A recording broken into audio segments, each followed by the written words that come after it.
हाँ, तो स्टूडेंट्स आज हम आपको वर्किंग ऑफ द कॉन्स्टिट्यूशन, हमारा जो पॉलिटिकल सिस्टम है इसमें कॉन्स्टिट्यूशन का बहुत योगदान है। आज जो हमारा राजनीतिक व्यवस्था है, जो हमारी प्रशासनिक व्यवस्था है और जो हमारे देश के सामाजिक स्तर है, इसको इस स्थिति तक लाने में हमारे कॉन्स्टिट्यूशन का बहुत ही बड़ा योगदान है। तो आज हम लोग इस चैप्टर में पढ़ने वाले हैं वर्किंग ऑफ द कॉन्स्टिट्यूशन, हमारे कॉन्स्टिट्यूशन कैसे वर्क करता है। ठीक है, देखिए कॉन्स्टिट्यूशन क्या है, आइए इसके बारे में थोड़ा सा हम लोग डिस्कस करते हैं। एक वो लॉज का सेट है जिसके अंतर्गत हमारे शासन व्यवस्था चलती है। हमारे जो भी शासन व्यवस्था के लिए जिम्मेदार संस्थाएं हैं वो सब चलती हैं। ठीक है,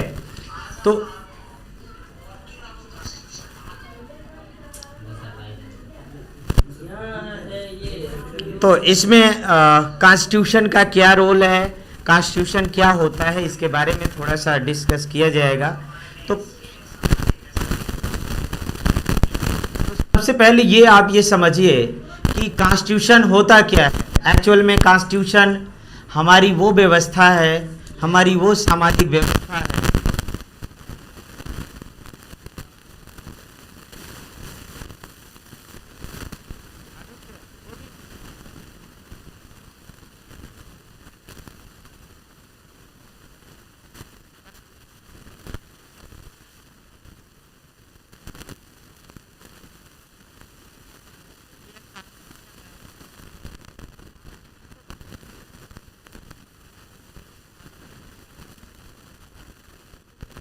आप लोगों को जो कॉन्स्टिट्यूशन का जो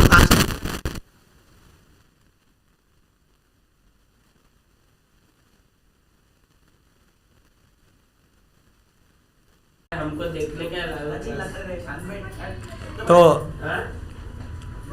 स्टूडेंट्स, जो हमारा कॉन्स्टिट्यूशन है वो हमारे कॉन्स्टिट्यूशन के जो हमारी शासन व्यवस्था है उसको और जो हमारे इंटरनेशनल रिलेशन है उसको डिसाइड करता है, उसको निर्धारित करता है। आप जानते हैं कि जो लोकतांत्रिक देश हैं उनका आपस में अच्छा रिलेशन होता है, क्योंकि कहीं ना कहीं हमारे जो कॉन्स्टिट्यूशन के मूल्य हैं वो इंटरनेशनल रिलेशन को भी प्रमोट करते हैं, इंटरनेशनल रिलेशन को भी डिसाइड करने के लिए जिम्मेदार होते हैं।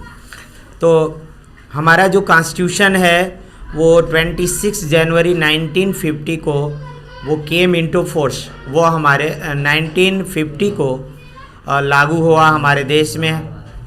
जो है स्वतंत्रता तो हमें 1947 को मिली, लेकिन तब भी हमारे यहाँ जो लॉज हैं, जो रूल है वो चलता था, ब्रिटिश गवर्नमेंट का, ब्रिटिश का चलता था। बट उसके बाद जो है जब हमारा कॉन्स्टिट्यूशन लागू हुआ उस दिन से हमारा देश संप्रभु राष्ट्र हो गया, मतलब खुद से अपना स्वतंत्र राष्ट्र जिस पे किसी दूसरे का रूल नहीं, जो पूरी तरह इंडिपेंडेंट हो, किसी दूसरे देश पे डिपेंडेंट ना हो, ऐसे संप्रभु कंट्री का एक रचना हुई, एक स्थापित हुआ, जिसमें कुछ डेमोक्रेटिक वैल्यूज जो संविधान बना, उसमें हमारे संविधान ने कुछ वैल्यूज सेट किया, कुछ डेमोक्रेसी के कुछ टारगेट सेट किया कि इसको हमें पूरा करना है। उस टारगेट में मेन चीज़ ये था कि justice and equality for every citizen of our India and all the persons, सभी लोग तभी से जो है बराबरी के अधिकार है, चाहे वो कोई भी हो। ठीक है, सबको बराबर का अधिकार दिया गया।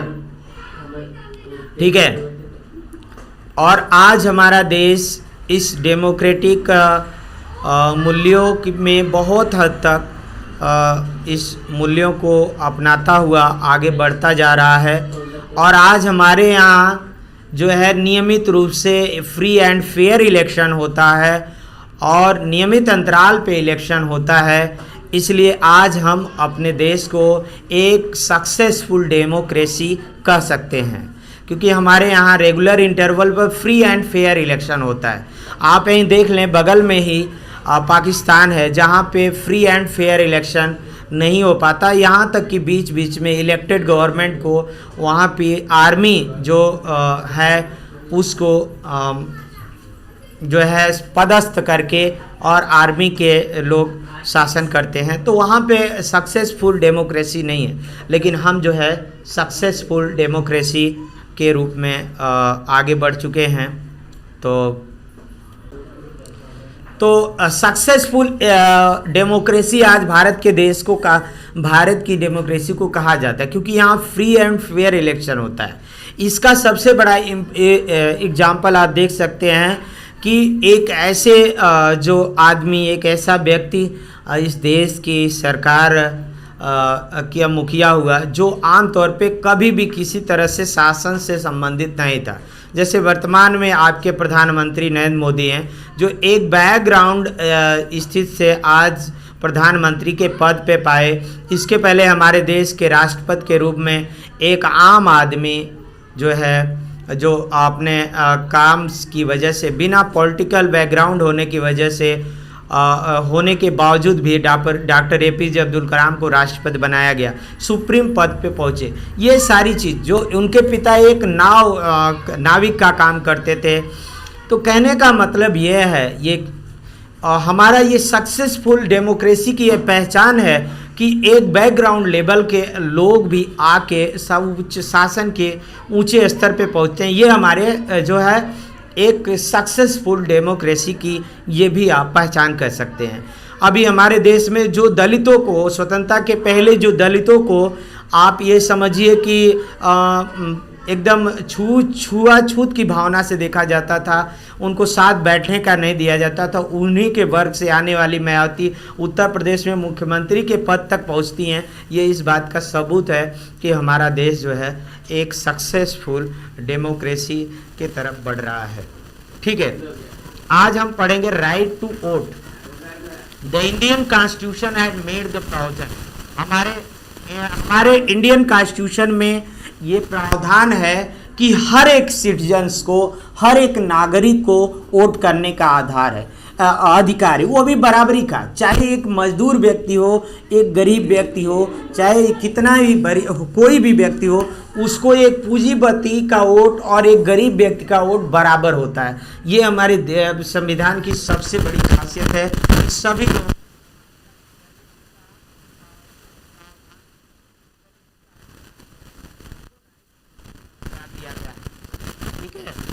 ये हमारे देश में विशेषकर आप युवाओं की जिम्मेदारी है।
अधिकारों का उपयोग नहीं करता तो उसके अधिकार धीरे धीरे उससे छीनने की संभावना रहती है।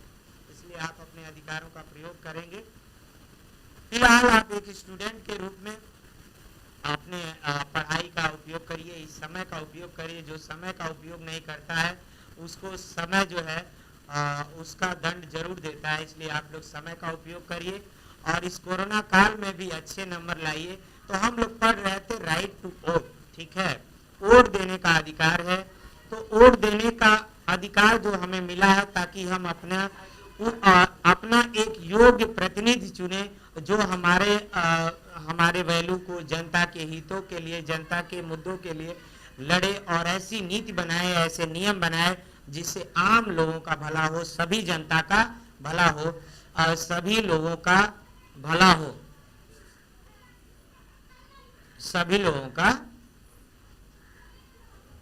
भला हो। ठीक है, ओके। तो okay, background voice is coming, so you make also this arrangement so that no voice will come here. Okay, तो हमें ये जो राइट टू वोट है ये हमारा बहुत ही इंपॉर्टेंट है, क्योंकि इंडिपेंडेंस के पहले प्री इंडिपेंडेंस पीरियड में यानी स्वतंत्रता के पूर्व हमारे सभी नागरिकों को वो सारे अधिकार नहीं मिले थे, वो सारे बराबरी के अधिकार नहीं मिले थे। ठीक है, और लेकिन क्योंकि ऑल सच प्रोविजन वेयर का ये जो बहुत सारे प्रोविजन थे existed which restricted to right to vote, सभी लोगों को वोट देने का अधिकार नहीं था। और आप लोग जानते हैं कि यहाँ तक कि वोट देने की अधिकार की बात छोड़िए, हमारे यहाँ लोगों को सामने बोलने का अधिकार नहीं था, एक जगह पानी पीने का अधिकार नहीं, छुआछूत तरह तरह की भावनाएं थी। लेकिन आज जो है वोट देने का अधिकार है, यानी अपना शासक चुनने का अधिकार, ये बहुत बड़ा अधिकार है। इसलिए हम सबको, आप जहां भी रहें, सभी लोगों को अवेयर करें कि ये राइट टू वोट का उपयोग करें और योग्य और उचित जो है अपना प्रतिनिधि चुने, क्योंकि राइट अधिकार तो मिल गया है, लेकिन बच्चों आप लोगों को यह जानना जरूरी है कोई भी आगे जो है यंग जनरेशन को फायदा मिला।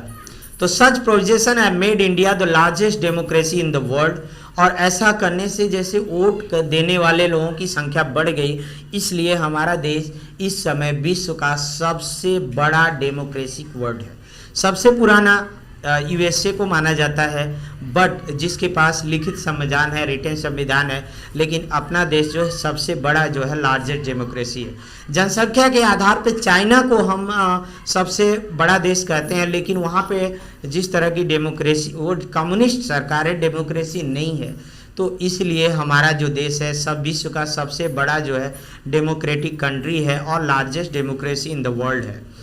ठीक है, India has the largest number of voters compare to any other democratic nation, क्योंकि हमारे जो देश में जो दूसरे जनतांत्रिक देश हैं, डेमोक्रेटिक कंट्रीज हैं, उनके अपेक्षा सबसे अधिक वोटर्स हैं। ठीक है, उनके कंपेयर में सबसे ज़्यादा वोटर हैं। This change is not only a quantitative, ये जो चेंज है केवल क्वांटिटेटिव संख्या नहीं है, but also qualitative, as new political parties are emerging with the active support of young voters, क्योंकि नई भी पॉलिटिकल पार्टी जो है शासन संभाली है।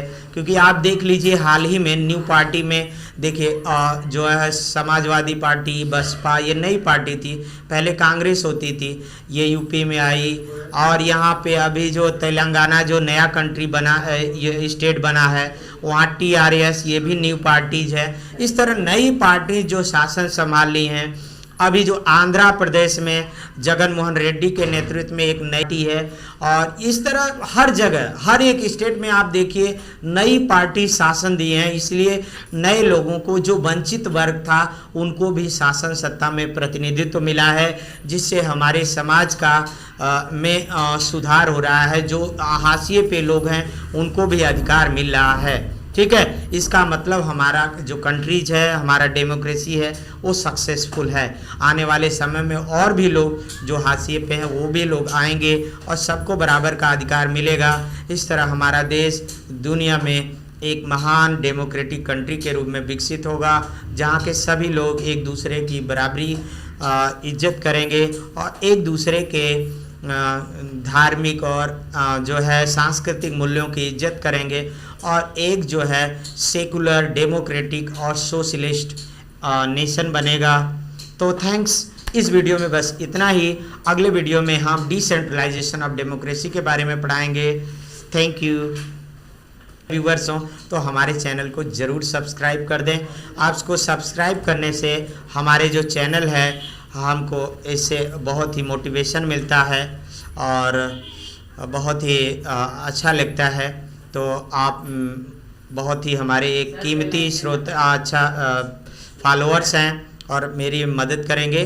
और इस देश में मेरी जो मिशन है कि हमारा देश एक महान देश हो, सभी हमारे युवा, क्योंकि आप एक चीज़ मैं आप लोगों को बताना चाहता हूँ कि अभी आप सोचिए कि हमारे देश में जनसंख्या इतना अधिक है, तो अगर कोई भी